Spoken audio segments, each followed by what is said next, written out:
Quels sont les pièges à éviter lors d'une transformation organisationnelle? C'est l'une des questions les plus souvent posées à ChatGPT au sujet des transformations. Alors, c'est la question du jour. Comme elle, voire en commentaire, je vous réponds. Je vois 3 clés essentielles.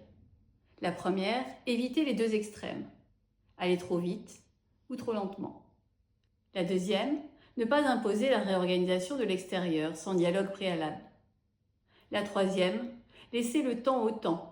Laisser le temps de voir les fruits de la première phase de la réorganisation et de faire les ajustements avant d'en remettre une couche. Sinon, les gens n'y croiront plus. Une transformation d'organisation n'est pas une fin en soi. C'est un signal, une modalité, une manière de faire avancer l'entreprise et ses acteurs, une mise en mouvement du collectif. C'est une manière d'orienter consciemment l'entreprise vers ce qu'elle cherche à améliorer, de combler un retard constaté, de remettre du lien entre ceux qui ne collaborent pas assez. D'ailleurs, si vous observez bien, il y a des entreprises qui fonctionnent bien par métier, par produit, par région, par pays. S'il n'y avait qu'une seule et même réponse pour toutes les entreprises, cela voudrait dire qu'effectivement l'organisation serait la clé. Mais ce n'est pas le cas.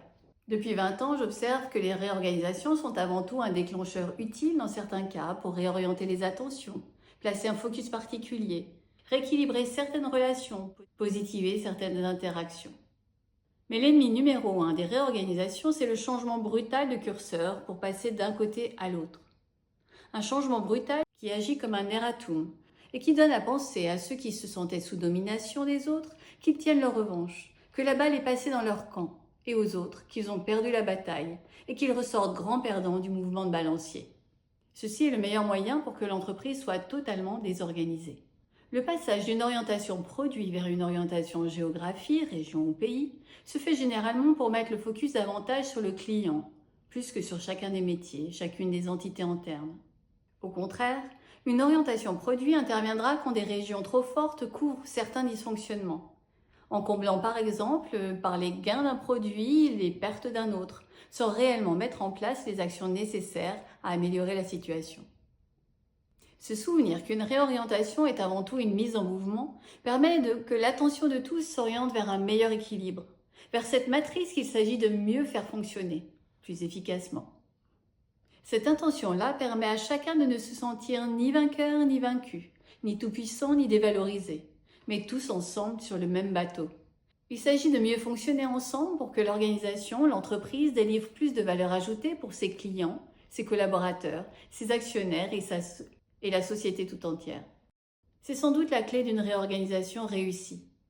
La comprendre pour ce qu'elle est, une modalité, une mise en mouvement, une manière de recréer le dialogue et de l'attention réciproque entre services, entre personnes, entre fonctions et entre opérations, qui peut-être avaient pris de mauvaises habitudes et ne se posaient plus forcément ensemble les bonnes questions.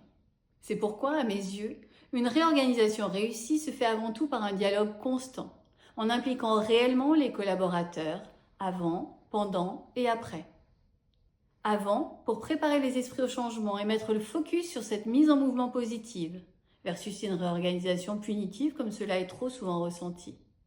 Pendant, pour aider à la bonne compréhension, aux bons ajustements, à la bonne mise en œuvre des principes énoncés, avec un focus clair sur ce que l'on cherche à améliorer et une attention toute particulière sur ce que l'on ne veut surtout pas perdre dans ce changement.